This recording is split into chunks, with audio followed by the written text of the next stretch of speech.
Are you an e-commerce seller that is having trouble with low accuracy and getting your product on the digital shelf, and also some increased operating costs? Boy, do I have a partner for you. It's called Syndicate. It is a great data management tool. It's going to allow you to achieve all of those things that I just talked about. It's going to allow you to maximize sales, getting your products on the digital shelf sooner, with more accuracy and lower operating costs. It can do all of those things and then some. And the reason that I know that is because today's guest is the CEO and co-founder. We talked a lot about how Syndicate can benefit you as an e-commerce seller approaching a omni-channel strategy, which is really what you should be doing in this day and age.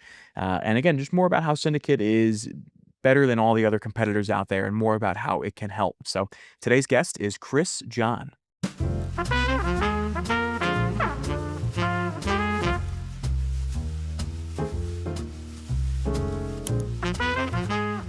Chris, it is a pleasure to get you on and talk more about the business and more about how you at Syndicate and can the rest of the team can help e-commerce sellers. I'm really excited to dive into the software, and dive into more about how to best use it, and really more about what it does. I took a brief look at the website, and I mostly do this podcast nowadays for me to learn things, and hopefully someone else out there learns something else. But I really want to learn more about it because this is an area I feel of e-commerce that I personally have not really dove in, dived into. Um, and I'm excited to get you on and again talk more about how you're really revolutionizing data management because um, it's an important piece of information. It's an important skill these days. I feel like to have data management. I'll give you one little story, and then we'll dive into stuff. My dad is a huge fan of SOPs and guidelines, and really of data management. So I think he's really going to shout out to my dad.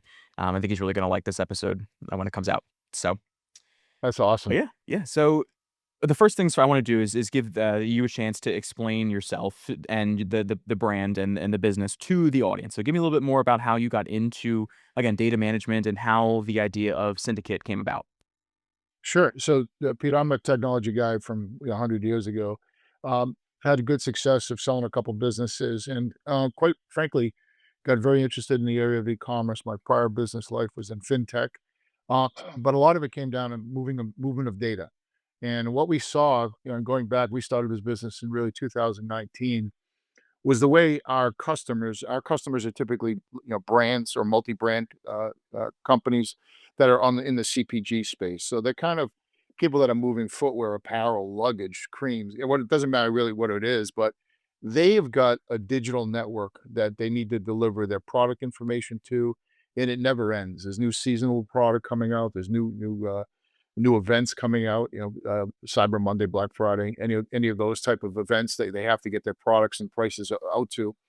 But what we saw, the broad trend was there's more data being pushed to the digital channel now. And when we started this business in 19 pre-COVID, there was only about a 8 to 12% were being products were being purchased digitally. You spin ahead to 25, and a digital sale to us is anything that's happening where the transaction is being done over a computer. So it's your direct to consumer site. It could be off a marketplace like Amazon. It could be off a retailer. So digital sales for most of our customers are in the 35 to 40% range now. So the trend that we thought was going to happen happened actually faster, and a lot was driven by COVID. And also the breadth of the network. Our customers are selling across a broader number of nodes now, whether those again marketplaces, retailers, distributors. They are looking for more places to deliver their product. And I think from our standpoint, the technical challenge has been, look, I'm going to just use a sneaker because it's easy to understand. A sneaker can be described, 1,000 different ways. It's still the same sneaker, but there are different colors, there's different sizes, there's potentially width variations. There's a lot of different ways you could do that. And then when you look at what Amazon wants versus what maybe, you know, uh, Foot Locker wants, it's all the same information, but it's going to be presented and designed for their consumption. So a lot of it has to do with transformation, moving data in very high velocity, doing data checks along the way to make sure it's going to meet all the requirements. Because if you don't fill out those requirements, your product doesn't get listed. Right. Amazon's a great example. You miss a required field, yeah, good luck. You'll get a message 3 days later if it's a file, You're doomed. or if you don't. Exactly. Right. It does create holes, and Right.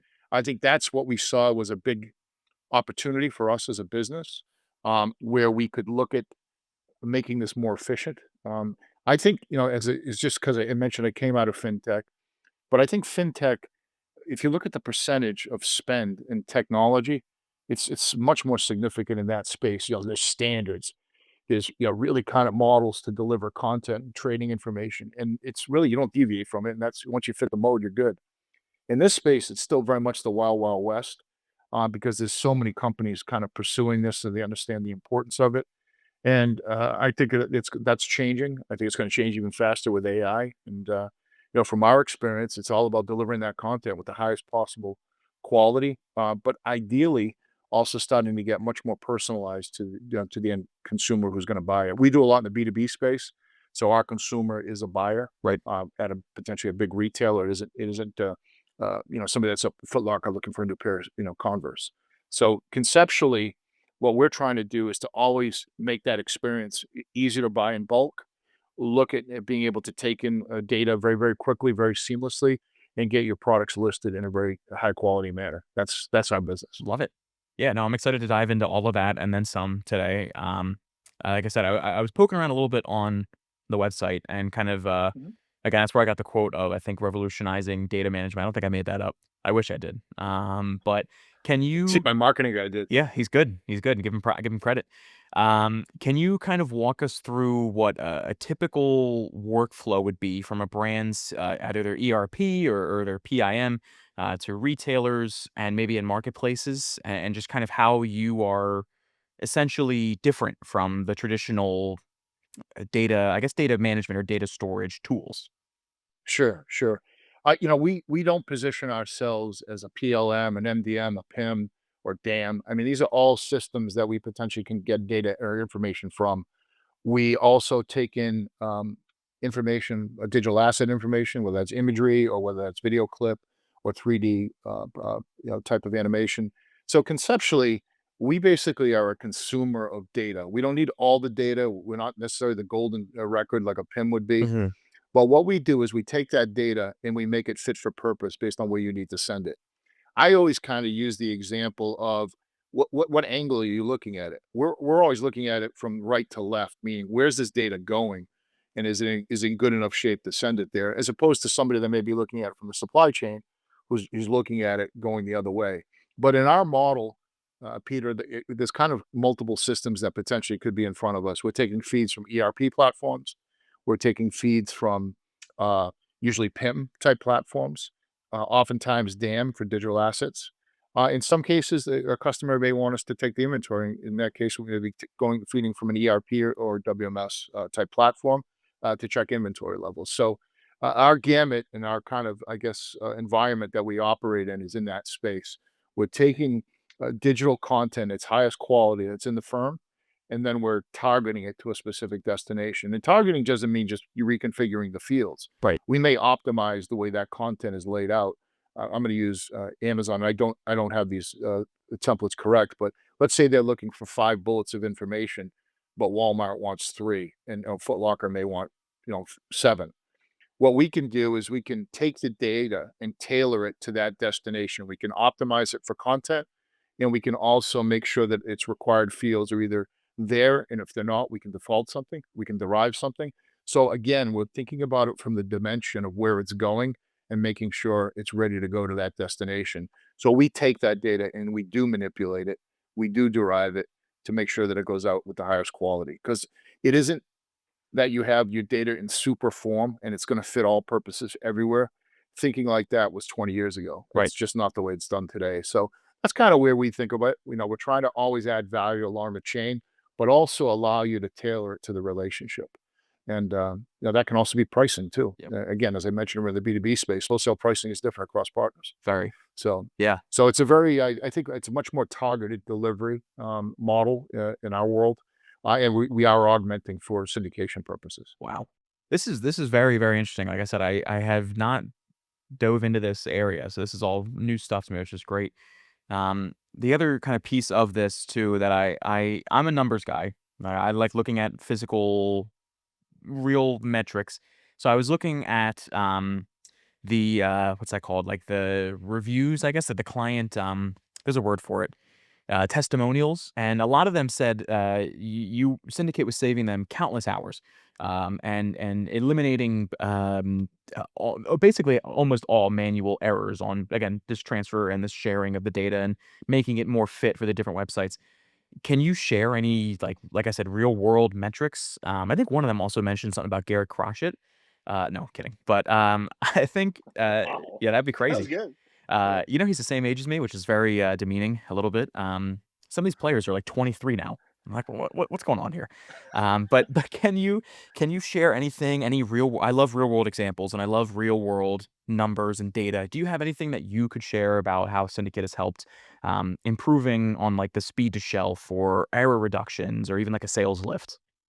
Yeah, I actually we do have a lot of metrics in that area, but you kind of I'm going to do these off the spot. So if I'm not correct, I'll follow up with you. But I'm doing Perfect. this kind of out of memory. So I think there's kind of three dimensions that we help our customers with. One is the listing percentage, the error counts that are coming back. So a lot of our customers are doing this manually, or they're doing it through spreadsheet form, and that's subject to mistake. Also, it's a never-ending loop. You have to do the same thing every quarter, or whatever your seasonality is. So when we look at that, the error rates are about 8%. So it means 8% of your products are screwed up, or maybe in some cases it's more if it's Dang. really manual. That's a Yeah, lot. it's And if it, and that eight, again, assuming everything is linear, which it isn't, Mhm. those could be the wrong 8%. That 8% could be 15% of your total sales. Right. So it really comes down to, and one of the things that we say is, look, we think we can kind of squeeze that down to under a percent because it's never perfect. There's always going to be a data hole or data problem, but what we do is allow our customers to run it in what we call a pre-flight mode, meaning I'm going to send this, I'm going to use Amazon. I actually don't send it to Amazon, but I'm going to act as Amazon consuming it. And I'll tell you, hey, you got 3,000 products in this syndication. 22 of them are missing a price. It's just blank. They're going to throw that right up. So why don't you fix it and resend it? So that concept of a pre-flight or a pre-work before you send it there, we think we can get that well under 1% in the form of a failure rate. The other is the volume, and meaning, I mean, the amount of time. If you listen to any of the things that were on the website, which are customer testimonials, which kind of says it all. Mhm. Look, we are sending them countless times, and again, if in the world that we operate on, they are under massive pressure to deliver more and more content with the same staff or less staff, and unfortunately, that becomes really something that just can't be done. You're gonna have to hire so many people to do this. The demands are getting heavier, and if you've got a more automated process, I always encourage my customers to think as data as an asset.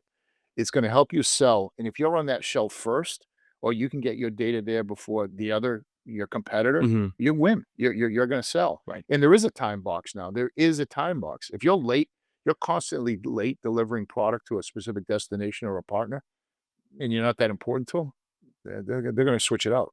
It's the quality of the content and the timing of the content is very, very important. So from our standpoint, it's not becoming something we could just give them an improvement on, which we can. It's becoming part of it's becoming part of the fabric. You've got to be able to do this, Right. or you're gonna get bounced. They're not gonna let you, they're not gonna let you sell to their platform. Right. So from our standpoint, I think it's probably about an improvement of anywhere, call it 3 to 4% on the actual listings being put out. We're also doing integrity checks, meaning we're looking at the data, make sure nothing's wildly out of whack. So that error validation, we think, adds to the overall sales cycle. And we're allowing them to change data in near real time, especially for those like the marketplaces, which have API type connectivity. So they can get very, very fluid. So if they're over inventoried on something and they want to drop the price quickly, it's something they can move on with clicks as opposed to having to repackage all the stuff and resend it out again. So it's the extension of the network, and it's the ability to keep the network in motion constantly. We think that adds significantly to the overall digital sales of the company. And I think one of the things that I think is probably worth a mention is we started at 8% and 10% in 2019. Yeah, 35-40% now. I think that number is going to get to like 60 and probably peak, simply because omni-channel is never going away. Right. But I think the buying experience is going to be different. Yeah. Like I'm married with four kids, and I watch my kids shop. They don't go to the mall. Everything is online on their phones. They buy, you click, click, they buy something, it lands on my porch, 2 hours later. So I think that's kind of, that's kind of the experience That now. same So day you've got to delivery have, is nice. Yeah. it's crazy. That Prime stuff is, I love It's this stuff nuts. personally. I needed to get something for my my barbecue. I had it there, and I think it was like 3 hours Yeah. later. It's crazy. It's nuts. Yeah, so it's a different. I think it's the speed of everything. It's being Mhm. able to get information out with higher quality to a broader network, Yeah, and it's kinda and I mean, doing that manually is tough. it's on the same vein of, you get your product in 3 hours from Amazon, you order it, you want that speed. I guess it sounds like it's the same thing for the integration. Like you said, it's I didn't think about something like if you don't have your listing live, your the partners or whoever's buying from you is gonna be going to someone else. They're not gonna wait for They you. abs they absolutely, unless you're like a, key brand and they can't do without you, Right, in that case, they're gonna buy from you anyway. right. But there's a lot of, I mean, you forget there's a lot of companies out here that are in fierce competition with each Yep, other, and service matters, and they're gonna, the big buyers and the wholesale buyers are gonna stay with the people that bring the highest quality service. yeah. They just deliver. Isn't that what everybody, bases it on? And, Yeah. that's part of it. And kinda I have, like, 3 or 4 million follow-up questions, but the one that is pressing I have 2 that are pressing.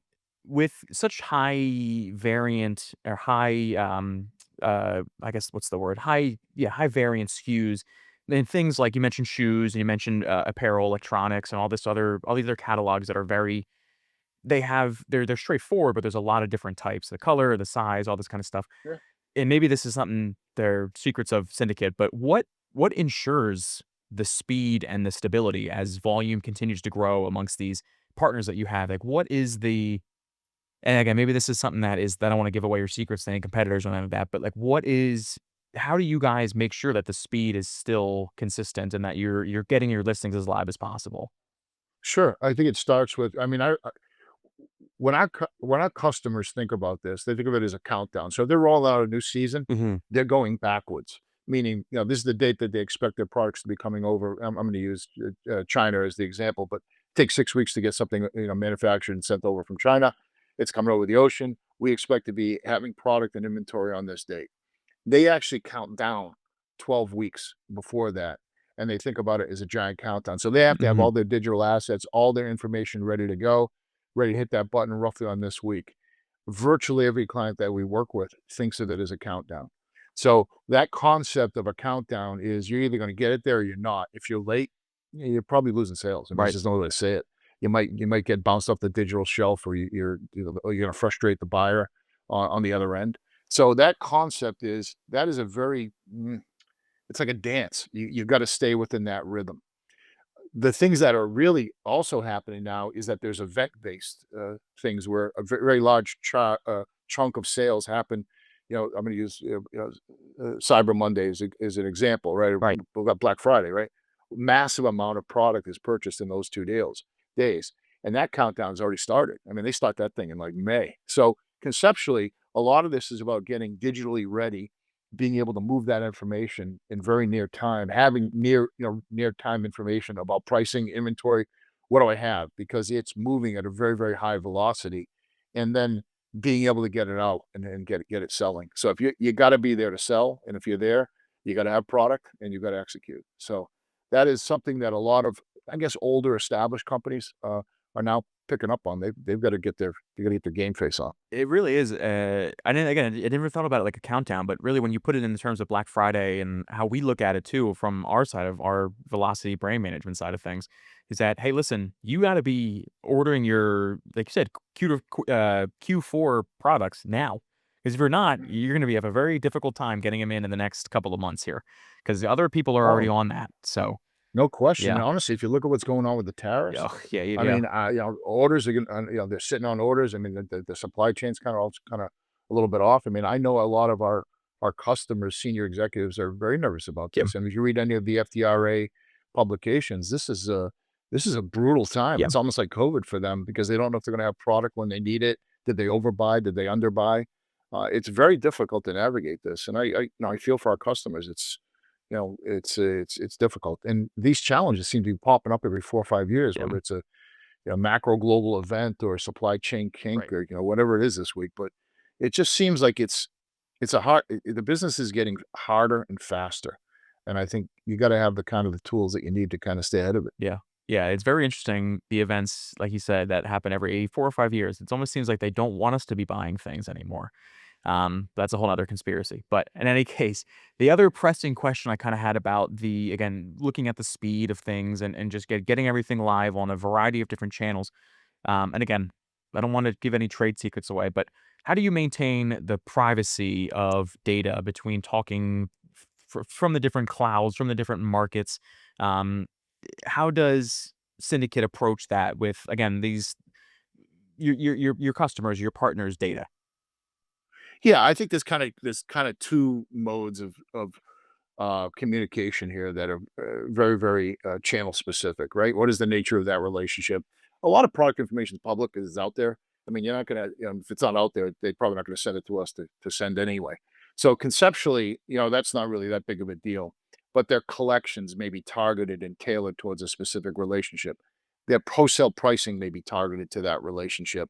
What they show in inventory could be specific to a relationship. Right, So there are subtleties that you have to be very, very mindful of. And fortunately, we do come out of a fintech background, so this type of data security is pretty secondhand for us when you're moving, millions of dollars in transactions versus, um, you know, product content.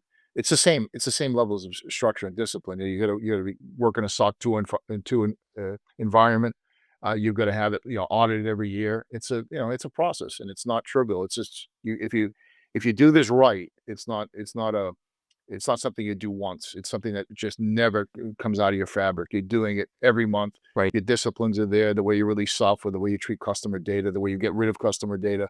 There's a process to it, and we've had the good fortune of having a lot of experience doing that. And I think as far as the channel management goes, our customers control that completely. What price they want to show to what relationship is theirs to make that decision. We just ride the rails for them, and we're basically just pushing it down the pipe. But ultimately, that is not something we get directly involved in. Our customers run all their relationships, obviously all their pricing, and they know how much product they've got, so they can discount that at any level they want to optimize their ROI. right, right. Something I guess I didn't think about was the level of involvement that the partner has. And I guess, that would be a lot because again, you're not setting prices for them, so that makes more sense thinking about it on that side of things. So, um Yeah, I think where what we experience is that our customers want more a more dynamic action in their partnerships. mhm, They want to be able to, if you think about it, it's changed, right? And nobody's sitting on all this inventory anymore. They're right, just not doing that right, because they can't. The balance sheets can't support it.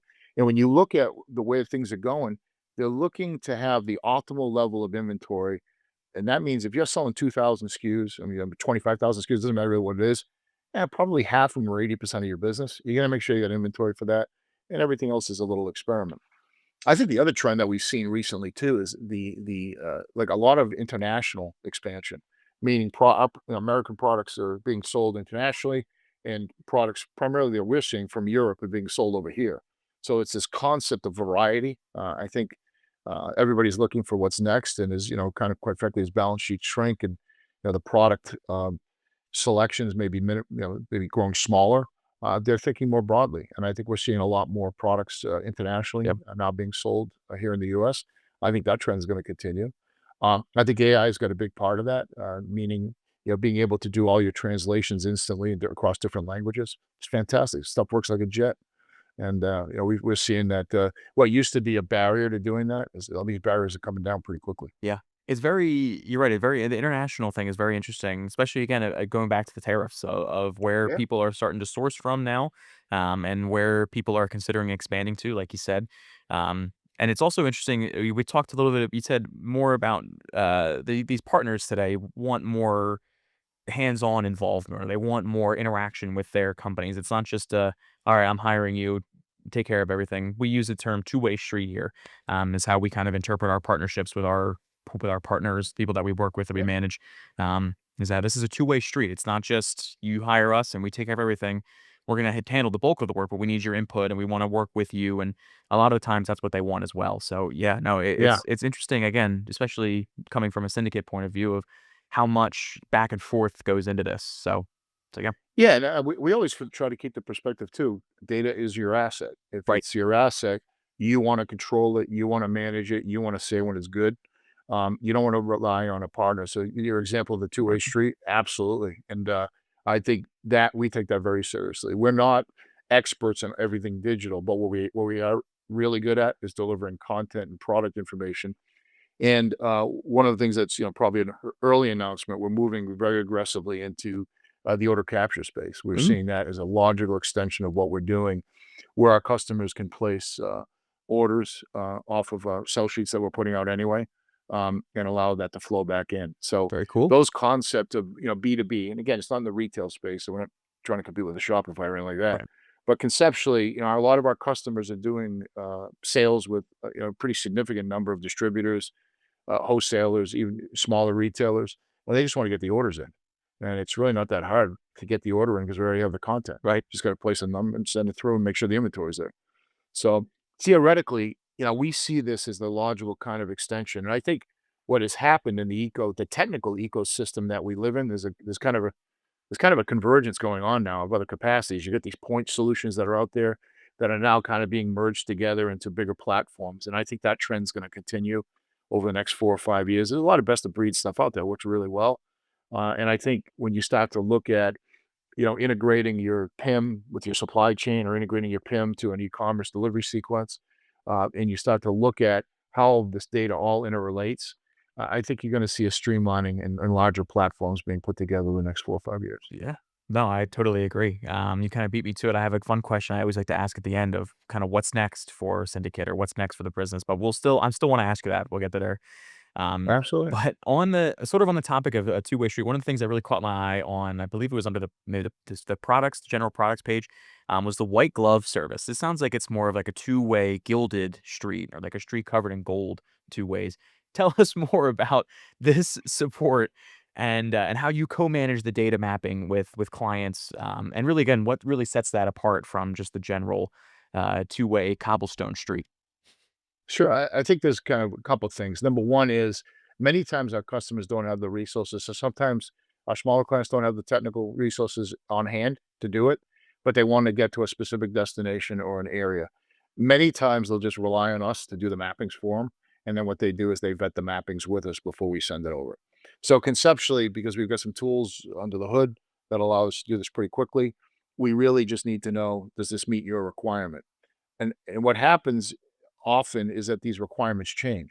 It has nothing to do with the customer. It's just that the destination changed it. That right to left concept again. Hey, they just changed their requirement. They just added these, 10 fields that are now required. Right. So we got to get that in there. So that constant fix, that constant mapping is part of our business. And it doesn't get alleviated, whether you do it directly as a customer or you have us do it. No one likes this work. We actually love it. So it's a roll up your sleeves, get it done. And then, from our perspective, we feel it's a value added service because where we compete on the syndication side, they're not really doing that. They're really just giving you like a little toolkit and you got to go figure it out yourself. And good luck to you. We think our customers just they don't want to deal with it. Hey, could you guys help us, handle this? And the value I think that we're bringing is that it's almost like another set of hands. And so if you are trying to sell more across more nodes, we can help you out with that because we're taking some of that load off. So it's worked out real well for us. I think the mapping process through automation and with resources that we have in house that are, I think, very from a cost standpoint, very reasonable. We can do it at a fraction of the price of maybe them doing it internally with it or hiring the hire people, Yeah. and it's worked out well. Love it. I like the name White Glove. I don't know, that caught my eye. I was like, "Oh, this Again, I gotta it's ask my about that." marketing guy. I'm gonna have to Yeah, give give this him guy some a props, raise. buy him a dinner or Yeah, something. oh Yeah, yeah. get him a bottle of wine. This He's is gonna great stuff. he's gonna he's gonna love that boiled hot dog I get for him for lunch Oh, tomorrow. It's yeah. I'm a fantastic. big hot dog guy. My fiance she just cringed at work right now. I'm sure she hates that I like hot dogs. I'm hot Um, dog and, I don't drink beer, but I like cider. Hot dog and like a yeah, cider or like an Arnold Palmer at a Phillies game is unmatched. that's pretty So, good. Yeah, it's not a that's bad pretty deal. good. Not a bad deal there. I'm a sausage and beer guy There myself. you go. That's You okay. can't beat that. Like what you You like. can't beat that. I Yeah. mean, that's pretty good still. So, I just wish my Red Sox were a little better, but eh, yeah, maybe that's next year. there's it's only like I said, it's July now, but it's only July. So, that's what I say that's what I St fake say to the Mets fans that I'd say, I like, "Listen, you guys stink. You're the worst team in baseball right now, but it's only July. You could still get Yeah, worse." no. I don't say Yeah, that last part, but last I look, we're second to last place, but you're only like 4 games out. It wasn't bad. right? You could definitely catch it. Right? but they're getting rid of all the great players. So Yeah. unfortunately, but sorry, Hopefully came out the wrong way. But we're gonna have a whole segment of just baseball. We might even we I'd might love even it. lift all of the baseball talk and just put it right at the beginning. Yeah, that's awesome. How dare do that. But speaking of there's gotta be a good transition here. My Phillies were horrible in 2018, and a little bit in 2019 too, before we got all of these amazing players that are good but have not won us a ring yet. But anyway, and the team has changed a lot over the past couple of years. Since you founded Syndicate, I believe you said 2019? 2018, Yep, 2019? exactly. Yep, that's right, Peter. Yeah, How have you seen the e-commerce world evolve and change, and what has been the strategy to adapt Syndicate? yeah. So I'm gonna probably give two themes here, which is speed, and I think the buying pattern has changed. So I think people way commerce works is more digital than it was even 2 years ago. I think the experience of buying products has shifted in the way people buy things. They shop for it a certain way, and then they go buy it. Sometimes they buy it in a store, sometimes they buy it online. Mhm. So I think the way people buy product and get product delivered now has shifted pretty dramatically. I think the other thing that's changed is I think people or companies are thinking more broadly. Where else can I sell my product? Non-traditional places, and there's a lot depending on what you're looking at. But you know, traditionally, people might have been selling through 15, 20 outlets or retail partnerships or wholesale partnerships. Now that number is probably triple that. So I think that that model is going to continue. I think obviously what Amazon is doing is very, I think positive, it's disruptive, call it all of it. But being able to sell both from a vendor central and a seller central perspective. It's very easy to sell product. I think you got advancements in social media, TikTok. You look at some of these, Google Shopping. You look at where people are buying in products and the type of products they're buying from there. I think that's becoming much more dynamic. I think it's becoming much more personalized. And I know your phone listens. I don't care what anybody Yep. says, but you start Alexa talking about a too. certain thing. Yep. Yep, boop, you're getting an offer for it on your phone. Yeah. So I think that concept of personalization, knowing what you like, how you buy, I think that's gonna get much more curated, and I think that's probably one of the bigger changes that at least I've witnessed personally and professionally, that trend is gonna continue, and I think honestly, AI and where it's going, I think things are gonna get very, very, personalized over the next 4 or 5 years, and I hope in a positive way, Yeah. but, it can get intrusive, but, you're gonna start seeing maybe recommendations or, if you're looking for a trip down the Caribbean or something, it just sends you a bunch of stuff that Is it meets your a profile. hopper offer, like some sort of deal on a flight? Yeah. Yeah, Yeah, yeah, I'm of the, I don't know, I guess I watched Terminator too much as a kid or something, but I'm of the impression that the more AI evolves, the worse it's gonna get. And if people that watch the show are sick of me talking about how I think I'm an AI, pessimist, where I think it's gonna get maybe potentially get worse and worse for us, and people are gonna maybe not in the sense of taking over the world, but people might yeah. become just lazier and lazier, kinda, and that would Yeah. be, I think, just as You bad. still Peter, you still carrying a beeper? A You got beeper? you got I the might beeper have on your to. you got it on your hip and still wearing it? Here's what I'm gonna do. I'm gonna get a Walkman, I'm gonna get a beeper, and I'm gonna start going back That's to the awesome. mall. I'm gonna Yeah, completely well, forget that's it. technology. I'm gonna go back That's it. 30 years, Back to the 40 future. years. Exactly. I'm just gonna do that. Well, I hate to say it, but I think that the train's left the station on AI. Yeah. I think, Oh, yeah. unfortunately, you're right. There's a lot to be worried about, but there's a lot to also be, um, positive about. So I Right. think that's really gonna come down to how society uses it and manages it.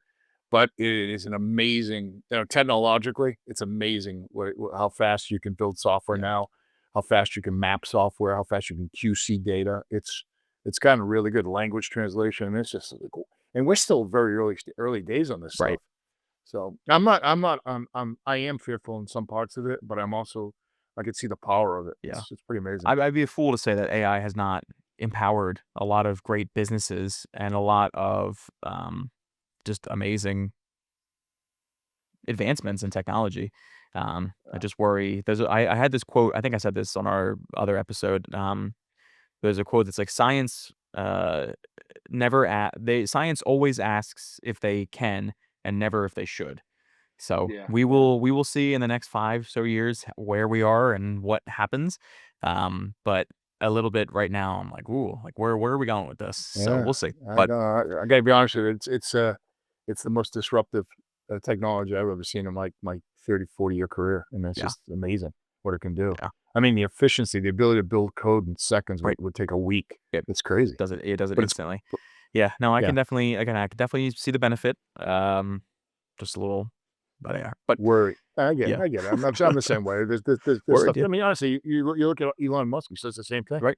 You got to be careful, Yeah. So And he's a smart you know, guy, so I trust what he yeah. says, so, but anyway, to the one of the questions I always like to ask, we kinda got into the what's next for Syndicate, and I do wanna get maybe ask that as well, but I also like to ask, as the CEO here, what is something that if you could talk to every e-commerce seller out there that's struggling with the manual data, um, syndication or the manual data uploading, what is one thing that you could tell them as the CEO of Syndicate that sets Syndicate apart from other similar, businesses? Sure. I think it's a couple of things. One is that we touched upon the white glove, but it also comes down to us thinking right to left. Where's your? We know what the data is that they want. So if you're selling, excuse me, if you're selling tires versus sneakers versus ladders, Mhm. we know what the requirements are, and when that's the business that we're in. You don't have to go hunt that down and figure it out and take 10 cracks at it. We'll know that concept of a pre-flight, that concept of really knowing, hey, look, that actually did is a pretty good spot. That should fly beautifully. Send it. It's that not knowing. It's that clicking and trying again, getting frustrated. There's a tremendous amount of time spent doing that, and not doing any QCing on the data. They're just trying to get it to go, and when they do that in a spreadsheet, you could easily screw something up or copy the wrong row. I mean, it happens all the time. But really, from the perspective of where we add value is along those lines. We've got a structured approach, a disciplined approach that's being monitored not just by people but by our software, Right. and we're looking for those data variances and problems before you even send it. So I think that's kind of where I think it's going. I think in the next 3 or 4 years, AI is going to be taking on a more prominent role both in the mapping as well as the data quality checks before it even goes. And I expect things should get easier in that space. But you've got to be willing to kind of change your mind a little bit and try to do something differently. Because if you don't, I don't want to say it, but you're kind of You're screwed done. because Yeah. you're not going to catch up. I mean, the guy next to you, who's your competitor, who embraces it, is just going to smoke you, Right. and that's just kind of what it's going to be. That's again one of the reasons why I feel like I have to learn it. I'm worried Jake is gonna our boss, or Darab even, our executive producer, is gonna replace me with the Amazon or the podcast AI. That they're just gonna download my data, download my voice, and just say, "All right, you're gone. We don't need you anymore. We got the AI to do it Wow. and ask the I don't questions." I don't know if you've ever seen any of that stuff, but they get some generative AI Yeah, they now do. that it's the prompt commercials. I mean, it's actually really good. Yeah, that's It'll kinda you give it a target, you tell it who you're selling it to, you show them the product, right. or you tell them what the product is, and the thing will go create a commercial in 30 seconds, and I was Yep. like, "Wow," and that's pretty damn You don't good. gotta tell me. I'm already scared. I'm already there. So you're selling past the close here. No. But Chris, this has been an amazing episode. I really want to thank you for coming on and talking to me about Syndicate and more about how you guys offer amazing solutions for people. The last question, I did promise I would get to this, and I want to hear it more laid out. What is the next steps for Syndicate? What are we looking at? We talked a lot about AI. We talked a lot about order capturing. Um, what is next? What's on the horizon for Syndicate? Well, I think there's a couple of things. One is we've made a lot of investment over the last couple of years going multilingual, multi-currency. So most of our customers now are thinking with a global footprint, and they should. I think the other kind of model and theme that we're thinking with is wherever we can use AI to bring value, improve the content, improve the order flow, optimize the order flow, bring more sales in the end. We're going to embrace those technologies at least in the world that we operate in. And I think what we're also trying to do is to reach into our ecosystem and have a more direct impact. So beyond syndication, as I mentioned, thinking about it around wholesale order flow, because the data that we're delivering this content is being ordered now either over the phone or through a spreadsheet. We think we can improve that sequence dramatically, and we think we can help our customers sell more product because we're making it easier for their customers to order. So I think that is something we see relatively near term over the next year and a half. And I think the other thing is this connecting with other systems to create larger, more meaningful platforms. I think that trend is never going to end. We've got a number of partnerships that we're going to be announcing but those partners are already in with hundreds of customers. Right. Being able to help them get their content and their information delivered in a higher velocity manner, I think is really where it's all headed. And there's a lot of good solutions out there in the marketplace today, and we want to stay best of breed and work with those types of companies. Love it. Great answer. Great answer, Steve Harvey. Absolutely. And well, I probably yeah, thank you. I'd probably say one other thing too. It's Yeah. where AI could take things is really kind of something we never stop talking about. What else could we do? Right. Hey, this could add value. Maybe we should start doing image inspections. Maybe we should help our customers build commercials. Silly little things that turn into all of a sudden you've got another kind of opportunity to bring sales and revenue to our customers. Right. We take that pretty seriously. Love it. Yeah. Well, I'll make sure to have Chris's LinkedIn down below along with Syndicate's homepage. Make sure to check it out. If you are in need of a great data managing software, or if you have issues that Syndicate would solve that we talked about today. So, Chris, thank you so much, seriously, for coming on. This has been wonderful talking to you. And I said I learned something today, which is really the goal here. The Good. views and the likes are nice on YouTube, but I always like to learn something. So, I want to Yeah, thank you Peter, I for really coming on. enjoyed it. Yeah, You're an excellent host. thank I you. hope your dad liked the show today, and we did a good job for him. But it was I'll fun. let Thank you for I'll having me. make sure he watches. He usually watches all the episodes, but I'll make sure that he especially watches this one. So appreciate Now that. you're a good host and fun to talk to. Thank Thank you. you. Yeah, no I enjoyed problem. it. No problem. Same to you. Thank you all for watching. I'm Velocity Pete, and we will see you next week.